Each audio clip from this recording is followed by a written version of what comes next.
ചില ജീവിത സാഹചര്യങ്ങൾ കൊണ്ട് അവരിതിനകത്തായിപ്പോയി എന്ന് കരുതി അവർക്ക് ഒരു കുറവും ഞാൻ കാണുന്നില്ല. അതുകൊണ്ടാണ് അവർക്കത് മദർ കൊടുക്കുന്നത് പോലെ ഞാൻ തരുന്നത് കൊടുത്താൽ മതിയെന്ന് ഞാൻ പറഞ്ഞത്. ഈ നല്ല മനസ്സിന് കർത്താവ് കൂലി തരും. ആ ആ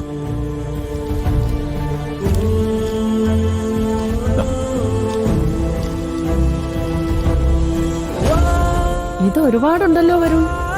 സാധാരണ തരാറുള്ളതിനേക്കാൾ കൂടുതൽ. ഇരിക്കട്ടെ മദർ. കൂട്ടത്തില് ഒരു ചെറിയ കാര്യം കൂടി എനിക്ക് പറയാനുണ്ട്.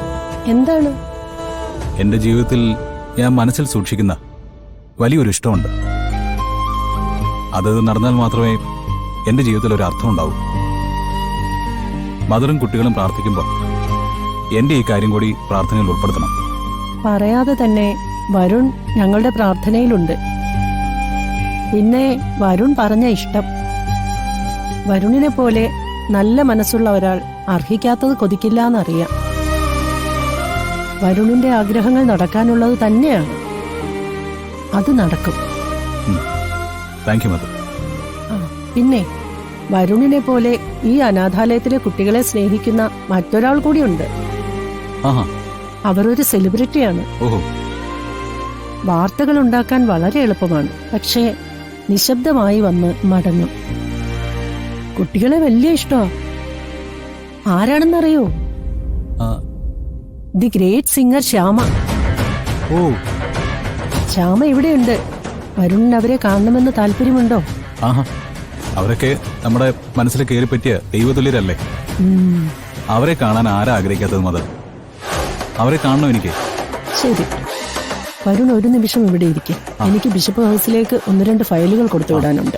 അത് കഴിഞ്ഞ് വന്ന് ഞാൻ ശ്യാമയെ പരിചയപ്പെടുത്തി തരാം. Thank you mother. ശരി.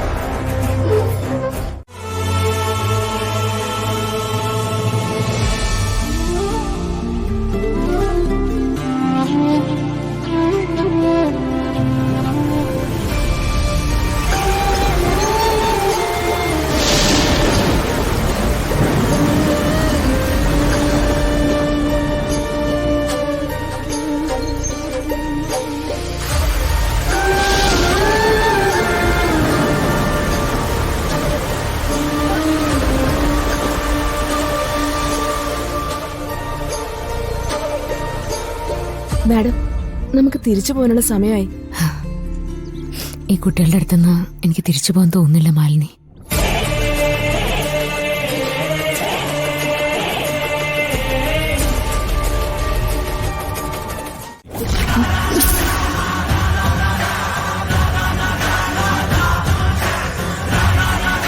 ആ കുട്ടിയുടെ പേരെന്താന്നാ പറഞ്ഞേ? രാധിക. രാധിക. ശ്യാമ മേഡവും രാധികയും തമ്മിൽ ഒരു വ്യത്യാസവും. ഒരുപക്ഷെ അവിടെ ചിലപ്പോൾ ശ്യാമ മേഡത്തിന്റെ മകളാണെന്ന് പോലും എനിക്ക് സംശയമുണ്ട്.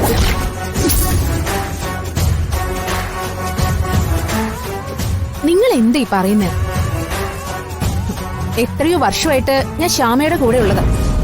ശ്യാമയ്ക്ക് അങ്ങനെ ഒരു മകളില്ല. മാഡം, ആ കുട്ടിയെക്കുറിച്ച് എനിക്ക് ശ്യാമ മേഡത്തിനോട് പറഞ്ഞേ പറ്റൂ. വരുൺ, പ്ലീസ്. നിങ്ങളുടെ മുന്നിൽ പാട്ട് പാടുകയും കാരുണ്യപ്രവർത്തനങ്ങൾ നടത്തുകയും ചെയ്യുന്ന ശ്യാമയെ മാത്രമേ നിങ്ങൾക്കറിയൂ. പക്ഷെ ശ്യാമയുടെ അവസ്ഥയോർത്ത് വല്ലാത്ത ദുഃഖത്തിലാ ഞങ്ങള്. എന്തുപറ്റി? ശ്യാമ ഒരു വലിയ രോഗത്തിന് അടിമയാണ്. അതിന്റെ ട്രീറ്റ്മെന്റ് നടന്നുകൊണ്ടിരിക്കുക.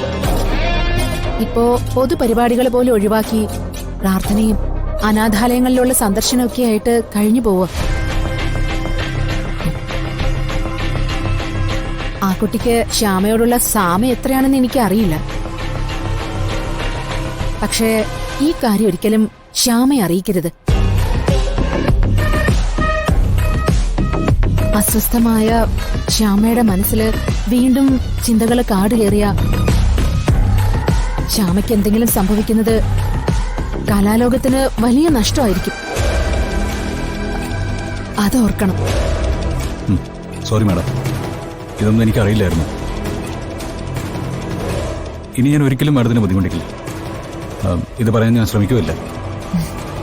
താങ്ക്സ്. വരുണിന് ഞാൻ പറഞ്ഞ കാര്യങ്ങൾ ഉൾക്കൊള്ളാൻ കഴിഞ്ഞല്ലോ. ശ്യാമ മേഡം ഈ നാടിന്റെ സമ്പത്തല്ലേ. എത്രയും പെട്ടെന്ന് അവരവരുടെ അസുഖത്തിൽ നിന്ന് മുക്തി നടക്കും.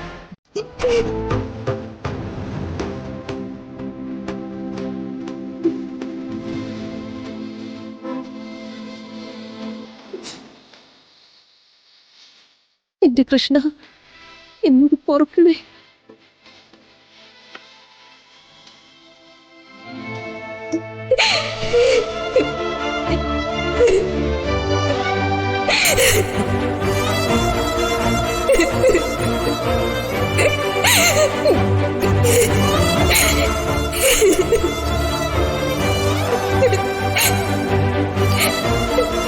ഈ ലോകത്ത് എന്നോട് ഇത്രയെങ്കിലും സ്നേഹം ഉണ്ടായിരുന്നത് എന്റെ അച്ഛനമ്മയ്ക്ക് മാത്രം. അമ്മ ഇപ്പൊ എന്നെ വെറുത്തു.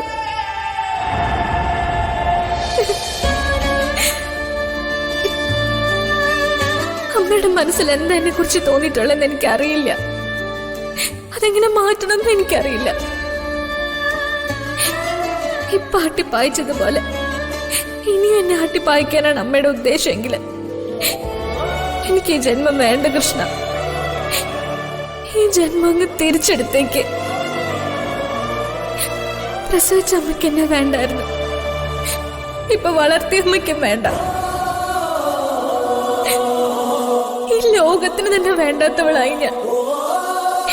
എനിക്ക് മതിയായി, മതിയായി. എനിക്ക് ജീവിതം മതിയായി.